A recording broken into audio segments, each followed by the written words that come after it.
আমার বেহরা দোস্তাবাব, হযরতে ফাতেমা বিনতে খাত্তাব রাদিয়াল্লাহু আনহা যখন এই কঠিন কথা বলে ফেলেছেন, ওমর ইবনুল খাত্তাব রাদিয়াল্লাহু আনহু একটু লজ্জিত হয়ে গেছে। যত কিছুই হোক, শেষ পর্যন্ত মায়ের পেটের বোন শক্ত কথা বলে ফেলছে, লজ্জিত হয়ে গেছে। এখন কয়, ফাতেমা ঠিক আছে, তোদেরকে ওয়াদা করলাম আর মারব না, এই দেখ চাবুক ফেলে দিলাম, আমাকে একটু বল, তোদের ঘর থেকে যে আওয়াজটা যাইতেছিল, বড় মধুর আওয়াজ, বড় সুন্দর আওয়াজ, এটা কিসের আওয়াজ আমাকে একটু বল।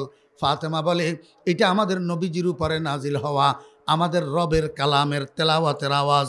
ওমর ফারুক রাদিয়াল্লাহু আনহু কয়, এত সুন্দর আওয়াজ তো আর কোনোদিন শুনি নাই, কেমন কালামুল্লাহ আমাকে একটু দে, আমি একটু দেখি।